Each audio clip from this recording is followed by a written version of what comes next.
65 વર્ષના રામપ્રકાશજી જેઓ પ્રાઇવેટ નોકરીમાંથી નિવૃત્ત થઈ ગયા છે, આજે સવારે જ્યારે ફરવા કરીને ઘર તરફ પાછા ફરી રહ્યા હતા ત્યારે મનમાં વિચારવા લાગ્યા કે નિવૃત્તિ સમયે હું વિચારતો હતો કે હું બંધનમાંથી મુક્તિ તરફ જઈ રહ્યો છું, પરંતુ હવે સમજાતું નથી કે આને જીવનની સ્વતંત્રતા કહેવી કે જીવનમાં જ મૃત્યુનો પૂર્વાભ્યાસ।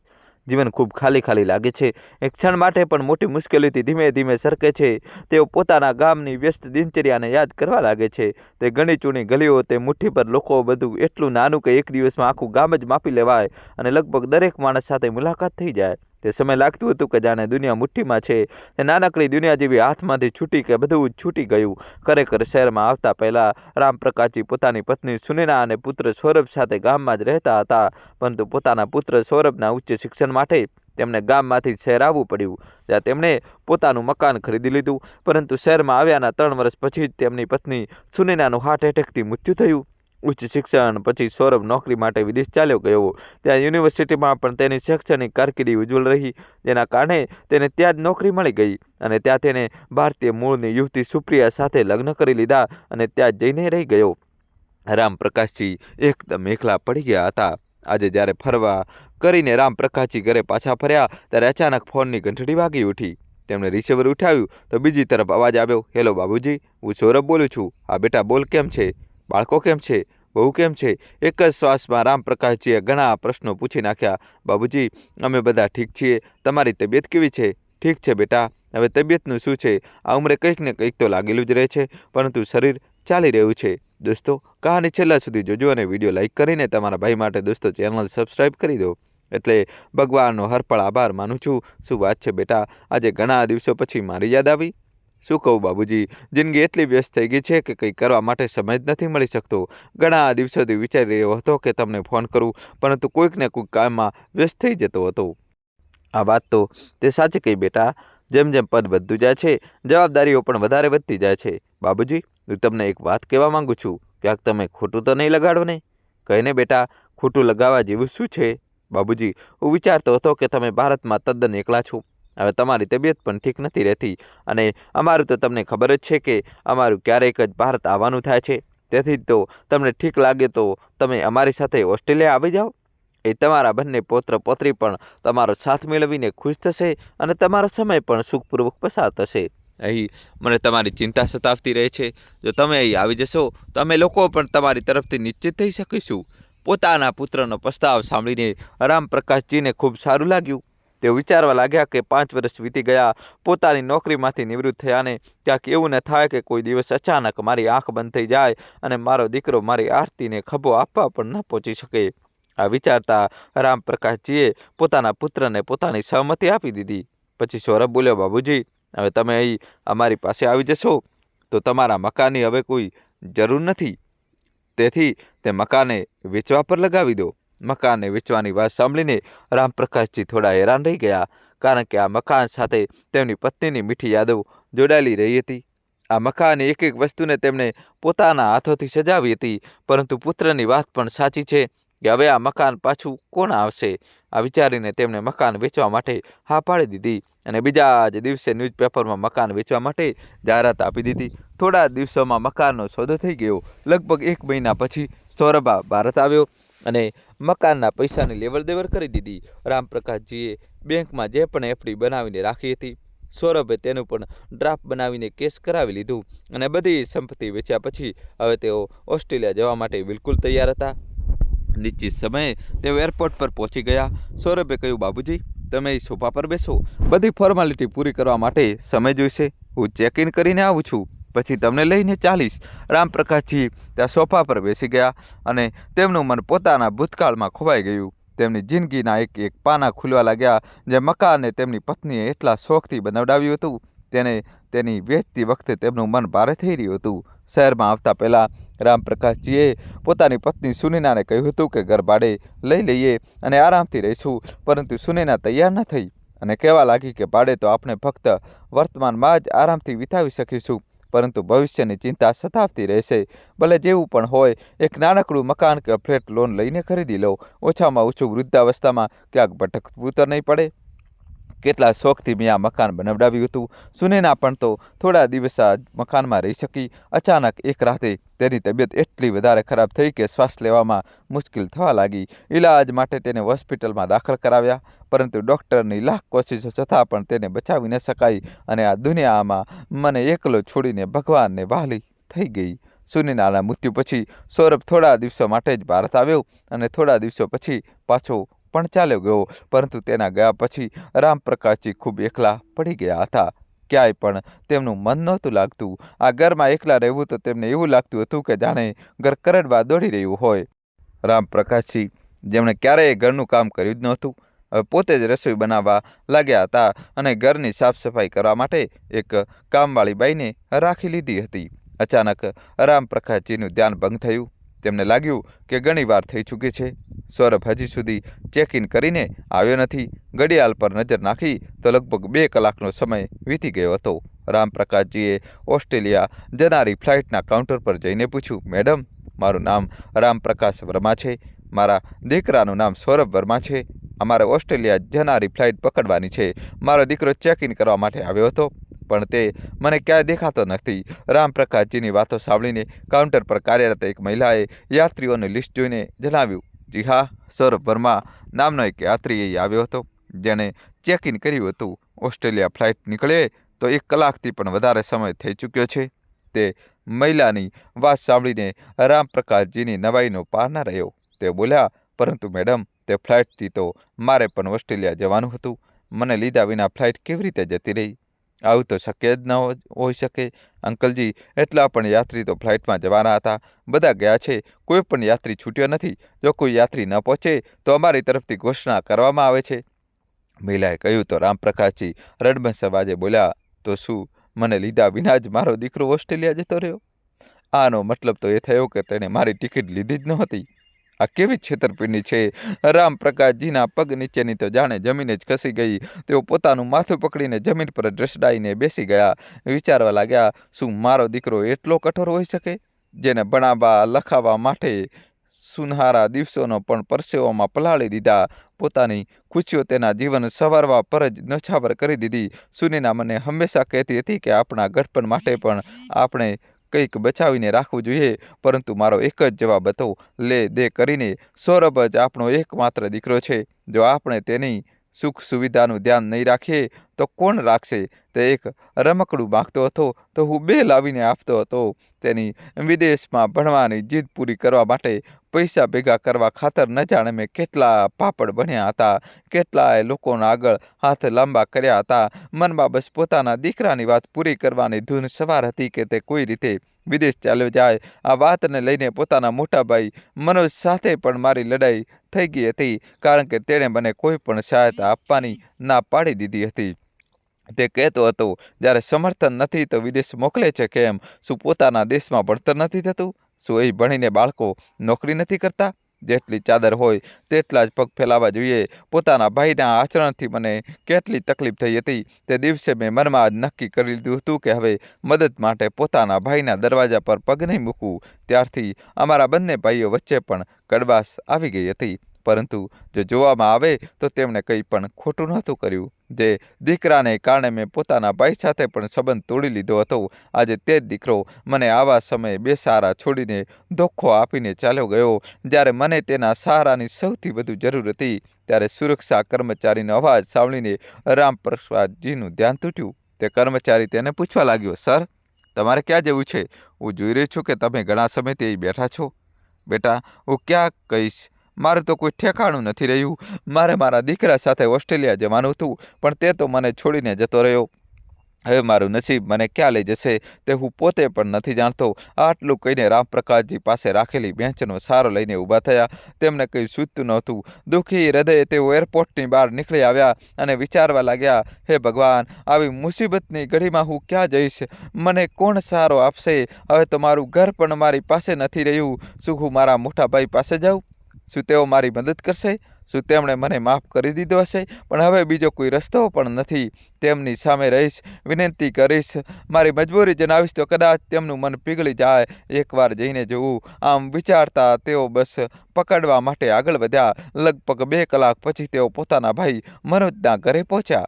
ડોરબેલ વગાડી તો તેમની નોકરાણીએ દરવાજો ખોલ્યો અને પૂછ્યું, કોને મળવું છે? મનોજ ભૈયા છે ઘરમાં? જી હા, બાબુજી તો છે, પણ તમે કોણ છો? તેમને કહો કે તેમનો ભાઈ આવ્યા છે. દોસ્તો, કહાની છેલ્લા સુધી જોજો અને વિડીયો લાઈક કરીને તમારા ભાઈ માટે ચેનલ સબસ્ક્રાઈબ કરી દો. કહાનીમાં જબરજસ્ત ટ્વિસ્ટ આવશે. એ સમયે મનોજજી બહાર આવ્યા અને પોતાના નાના ભાઈને આવી હાલતમાં જોઈને આશ્ચર્યચકિત થઈ ગયા. રામપ્રકાશજીના ધીરજની હદ તૂટી ગઈ અને તેઓ ધ્રુસકે રડવા લાગ્યા. મનોજજી તેમને અંદર લઈ આવ્યા અને પોતાના ભાઈને તેમની આ હાલતનું કારણ પૂછ્યું, પરંતુ રામપ્રકાશજી કંઈ બોલવાની સ્થિતિમાં નહોતા. તેમનું મન કરતું હતું કે પોતાના ભાઈના ખભા પર માથું રાખીને મન ભરીને રડી લે. તેમની આંખોમાંથી અશ્રુધારા વહી રહી હતી. મનોજજીએ તરત જ પોતાની નોકરાણીને પાણી લાવવા કહ્યું. રામપ્રકાશ, આખરે વાત શું છે? તું આ રીતે કેમ રડી રહ્યો છે અને આ શું હાલત બનાવી રાખી છે તે પોતાની? લે, પહેલાં થોડું પાણી પી લે અને શાંત થઈ જા. હવે તું તારા ઘરમાં છે, તારા ભાઈ પાસે. રામપ્રકાશજીએ એક ઊંડો શ્વાસ લઈને થોડું પાણી પીધું અને સંયમિત સ્વરે બોલ્યા, ભૈયા, હું શું કહું તમને? આ ઉંમરે આવીને મારા દીકરાએ જ મને છેતર્યો. મેં ક્યારેય સપનામાં પણ નહોતું વિચાર્યું કે મારે આવો દિવસ જોવો પડશે. જ્યાં ચારે એ બાજુ માત્ર અંધારું જ અંધારું છે. ઉકી સમજો નહીં, તું કોયડા ન ઉકેલ. તારી આ હાલત જોઈને મારા મનમાં ન જાણે કેટલા પ્રશ્નો એકસાથે ઉઠી રહ્યા છે. મનોજજીએ પૂછ્યું તો રામપ્રકાશજીએ આખી ઘટના તેમની સામે કઈ સંભળાવી. મનોજે ઊંડો શ્વાસ લઈને તેમની એક એક વાત ખૂબ ધ્યાનથી સાંભળી અને બોલ્યા, આ કેવી વિડંબના છે! તે તારા દીકરાને ભણાવવા, લખાવવા અને એક સારો માણસ બનાવવા માટે પોતાનું બધું દાવ પર લગાવી દીધું અને તારી સાથે આવું થયું. શું માતા પિતા આજ દિવસ માટે પોતાના બાળકોને પાળી પૂછીને મોટા કરે છે? કેટલા સ્વાર્થી થઈ ગયા છે આજના બાળકો! ભૈયા, હવે મને સમજાતું નથી કે હું શું કરું. આ ઉંમરે હું ક્યાંય નોકરી કરવા પણ નથી જઈ શકતો. સારું થશે કે મને કોઈ વૃદ્ધાશ્રમમાં મોકલી દો. આ શું કહી રહ્યા છો રામપ્રકાશ? આત્મસન્માનથી માથું ઊંચું કરીને જીવનારો માણસ આજે વૃદ્ધાશ્રમ જવાની વાત કરે છે? આ ઘર તારું જ છે. દીકરી શિખાના લગ્ન પછી જ્યારેથી તારી ભાભી આ દુનિયા છોડીને ચાલી ગઈ ત્યારથી હું એકદમ એકલો થઈ ગયો છું. હવે તું આવી ગયો છે તો આપણો બંનેનો સમય આરામથી પસાર થશે. પોતાના મોટા ભાઈની વાતો સાંભળીને રામપ્રકાશજીને થોડોક સહારો મળ્યો, પરંતુ તેઓ તેમના પર બોજ બનવા નહોતા માગતા. તેથી તેઓ હજી પણ પરેશાન હતા. હજી બંને ભાઈઓમાં આ વાતો ચાલી રહી હતી કે ડોરબેલ વાગી. જોયું તો મનોજજી દીકરી શિખા થોડા દિવસો માટે રહેવા આવી હતી. આટલા વર્ષો પછી પોતાના કાકાને આ ઘરમાં જોઈને તેને આશ્ચર્ય થયું.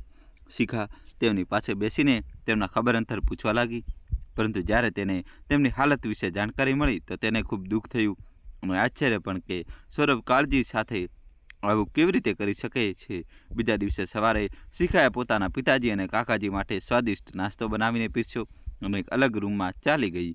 રામપ્રકાશજીએ જોયું કે શિખા મોબાઈલ પર જ ઓનલાઈન ક્લાસ લઈ રહી હતી. તેને ઓનલાઈન ક્લાસ લેતા જોઈને રામપ્રકાશજીના મનમાં કંઈક વિચાર આવ્યો અને જ્યારે શિખા બહાર આવી તો તેમણે શિખાને કહ્યું, દીકરી, એક વાત તો કહે, શું હું પણ ઓનલાઈન ક્લાસ લઈ શકું છું? ઘરે બેઠા બેઠા પોતાના દીકરા વિશે વિચારીને પરેશાન થવા કરતાં તો સારું છે કે હું કોઈ કામમાં વ્યસ્ત થઈ જાઉં. તેમની વાત સાંભળીને શિખા બોલી, કેમ નહીં કાકાજી, આ તો ઓનલાઈન ક્લાસનો જમાનો છે. ન તો તમારે સ્કૂલ જવું પડશે અને ન તો સ્કૂલની જેમ કલાકો ઊભા રહીને ભણાવવું પડશે. તમે તમારી સહેલાઈથી બાળકોને ભણાવી શકો છો અને વળી તમે તો ગણિત વિશેના ખૂબ સારા શિક્ષક રહી ચૂક્યા છો. શિખાએ રામપ્રકાશજીનું ઓનલાઈન રિઝ્યુમ બનાવીને પોતાની સ્કૂલમાં મોકલી આપ્યો. થોડા જ સમયમાં તેમને નિયુક્ત કરી લેવામાં આવ્યા. હવે તેમને ઓનલાઈન ભણાવવાના સારા એવા પૈસા મળવા લાગ્યા હતા. સવારે 9 વાગ્યાથી લઈને 12 વાગ્યા સુધી તેઓ ફોનથી જ બાળકોને ઓનલાઈન ભણાવતા અને પોતાનો ખર્ચ જાતે જ કાઢી લેતા હતા. હવે તેમને જીવવાનો હેતુ મળી ગયો હતો. તેઓ પહેલાં કરતાં વધુ ચુસ્ત અને તંદુરસ્ત રહેવા લાગ્યા હતા. દોસ્તો, કહાની છેલ્લા સુધી જોજો અને વિડીયો લાઈક કરી ચેનલ સબસ્ક્રાઈબ કરી દો. તેઓ પોતાની જિંદગીથી સંતુષ્ટ હતા, પરંતુ તેઓ ગરીબ બાળકો માટે કંઈ કરવા માગતા હતા. તેથી તેમણે બાળકો માટે પોતાનું કોચિંગ સેન્ટર ખોલવા વિશે વિચાર્યું અને આ કામમાં પણ તેમની મદદ તેમની દીકરી શિખાએ કરી. શિખાની મદદથી તેમણે એક જગ્યા ભાડે લીધી જ્યાં તેમણે પોતાનું કોચિંગ સેન્ટર ખોલ્યું. ગણિત વિષય ઉપરાંત અન્ય વિષયોનું પણ કોચિંગ પ્રદાન કરવા માટે તેમણે 2 શિક્ષકોને પણ નિયુક્ત કર્યા. તેમના કોચિંગ સેન્ટરમાં ફીસ કંઈ વધારે નહોતી અને જે બાળકો ફીસ નહોતા આપી શકતા તેઓ ફ્રીમાં પણ ભણી શકતા હતા, જેના કારણે તેમના કોચિંગ સેન્ટરની લોકપ્રિયતા વધવા લાગી. રામપ્રકાશજીના સરાહનીય કામને જોતા તેમની મદદ માટે કેટલીક NGO પણ તેમની સાથે જોડાઈ ગઈ. જેમણે તેમના કોચિંગ સેન્ટર માટે એક મોટી જગ્યા ઉપલબ્ધ કરાવી આપી. એક જ વર્ષમાં તેમનું કોચિંગ સેન્ટર એક મોટી સંસ્થાના રૂપ લઈ ચૂક્યું હતું. પરંતુ કહેવાય છે ને કે કર્મોનું ફળ તો મળીને જ રહે છે. આજે નહીં તો કાલે, આ જ જન્મમાં નહીં તો આવતા જન્મમાં સૌરભે જે દગો પોતાના પિતા સાથે કર્યો હતો તે પછી તે દગાના ફળથી કેવી રીતે બચી શકતો હતો? પોતાના જે મિત્ર સાથે પાર્ટનરશિપ કરવા માટે તેને પોતાના પિતાના પૈસાની છેતરપિંડી પડાવી લીધા હતા.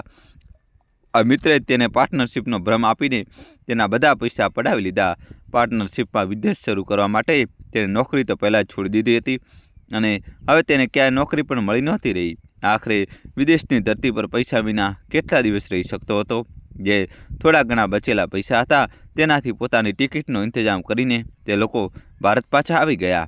ભારત પાછા આવીને સૌરભ પોતાની પત્ની અને બાળકો સાથે પોતાના સાસરામાં રહેવા લાગ્યો. નોકરી શોધી રહ્યો હતો, પરંતુ કોઈ સારી નોકરી તેને મળી નહોતી રહી અને નાની નોકરી તેને પોતાના સ્ટાન્ડર્ડની નહોતી લાગતી અને સાસરાવાળા આખરે બેરોજગાર જમાઈને કેટલા દિવસ ઇજ્જત આપતા. હવે તેને મહેસૂસ થવા લાગ્યું કે સાસરામાં તેને ખૂબ ઓછું માનવામાં આવી રહ્યું છે. તે પોતાની જિંદગીથી સંપૂર્ણપણે કંટાળી ગયો હતો, પણ કરે પણ શું? એક દિવસ જ્યારે તેને વાંચવા માટે છાપું અખબાર ઉઠાવ્યું તો સમાચારની સાથે પોતાના પિતાનો ફોટો જોઈને તે આશ્ચર્યચકિત થઈ ગયો. છાપામાં લખ્યું હતું, અવારનવાર મહેનત કરનારા લોકો મુશ્કેલીઓથી ડરતા નથી, માત્ર પોતાના દમ પર મુશ્કેલીઓને દૂર કરવાનો પ્રયાસ કરે છે. મહેનત કરીને પોતાને ફરીથી આત્મનિર્ભર બનાવવાનું એક ઉદાહરણ છે શ્રી રામપ્રકાશ વર્માજી, જેમણે 65 વર્ષની ઉંમરે પોતાના અંદરના શિક્ષકને પુનર્જીવિત કર્યા અને આજના વૃદ્ધો માટે પ્રેરણાનું એક ઉદાહરણ કાયમ કર્યું.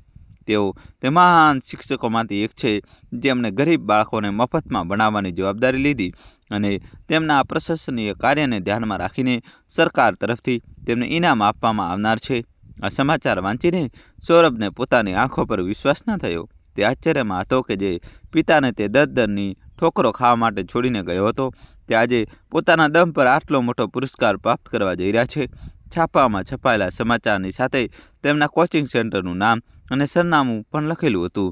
સૌરભ મદદ માંગવા માટે પોતાની પત્ની સાથે તરત જ પોતાના પિતાને મળવા દોડી આવ્યો.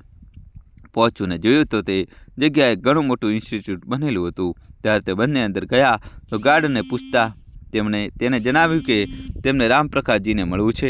ગાર્ડન તેમને ઓફિસમાં બેસાડીને રામપ્રકાશજીને બોલાવવા માટે ગયો. જેમ જ રામપ્રકાશજી પોતાની ઓફિસમાં આવ્યા તો સૌરભ તેને જોઈને હેરાન હતો. તેમના પિતા તેમના ચહેરા પરથી ક્યારેય લાચારી અને બેબસી ઝળકતી હતી. તેમના ચહેરા પર આત્મવિશ્વાસથી ભરેલી ચમક હતી અને આવતા જ તેમના પગમાં પડીને રડવા લાગ્યો. દોસ્તો, જલ્દીથી વિડીયો લાઈક કરી ચેનલ સબસ્ક્રાઈબ કરી દો. રામપ્રકાશજી પોતાના સૌરભને પોતાના પગમાં અચાનક જોઈને હેરાન રહી ગયા. ત્યારે સૌરભ બોલ્યો, પિતાજી, મને માફ કરી દો. મારાથી ખૂબ મોટી ભૂલ થઈ ગઈ ને ધમકી આપીને તમારું ઘર વેચીને તમને એકલા છોડી દીધા અને જતો રહ્યો, પણ તેની સજા મને ઈશ્વરે આપી છે. મારી સાથે પણ ખૂબ મોટો દગો થયો છે. હવે મને તમારો જ સહારો છે. પોતાના દીકરાની આ વાતો સાંભળીને રામપ્રકાશજી બોલ્યા, બેટા, કદાચ તું ભૂલી ગયો હતો કે ઈશ્વરની લાકડીમાં અવાજ નથી હોતો, પણ જ્યારે પડે છે તો માણસ ક્યાંયનો નથી રહેતો. અને જ્યાં સુધી વાત રહી મારા માફ કરવાની, તો જે તમે લોકોએ મારી સાથે કર્યું છે તેના માટે હું તમને ક્યારેય માફ નહીં કરી શકું. તમે એક વૃદ્ધ પિતાના વિશ્વાસને તોડ્યો છે. અહીં એકલા રહેવા માટે છોડીને જતા પહેલાં તમે મારા વિશે એકવાર પણ ન વિચાર્યું? અરે, ઓછામાં ઓછું એટલું તો વિચાર્યું હોત કે તમારા વૃદ્ધ પિતા ક્યાં રહેશે, શું ખાશે? એક તરફ તું છે અને એક તરફ મનોજ ભૈયાની દીકરી શિખા છે, જે પરણેલી હોવા છતાં પણ પોતાના પિતાનું સારી રીતે ધ્યાન રાખે છે અને પોતાનું સાસરું પણ સંભાળે છે. ત્યારે તેમની વહુ બનાવટી આંસુ કાઢતા બોલી, પિતાજી, હવે જે થઈ ગયું તે થઈ ગયું, તેને તો બદલી ન શકાય, પણ તમે નથી જાણતા કે અમે કેટલી મોટી મુસીબતમાંથી પસાર થઈ રહ્યા છીએ. એક એક પૈસા માટે અમે લોકો તડપી ગયા છીએ. હવે બાળકોના ભણતરનો ખર્ચો પણ છે. પિતાજી, જો તમે અમારી કંઈક મદદ કરી દો તો. સૌરભે કહ્યું તો રામપ્રકાશજીએ સ્પષ્ટપણે કહી દીધું, એકવાર હું તારાથી દગો ખાઈ ચૂક્યો છું. તેનાથી વધારે દગો ખાવાની શક્તિ મારામાં નથી. તારે જે કરવું હોય તે કર, પણ જે પણ પૈસા હું કમાઉં છું તે પોતાના દમ પર કમાઉં છું. તે પૈસામાંથી એક ફૂટી કોડી પણ મારી પાસે તારા માટે નથી. જો હું આટલી વૃદ્ધાવસ્થામાં આટલું બધું મેળવી શકું છું તો તારી તો હજી ઉંમર છે. પોતે પૈસા કમા અને પોતાની જિંદગી કેવી રીતે જીવવી છે તે પોતે જ.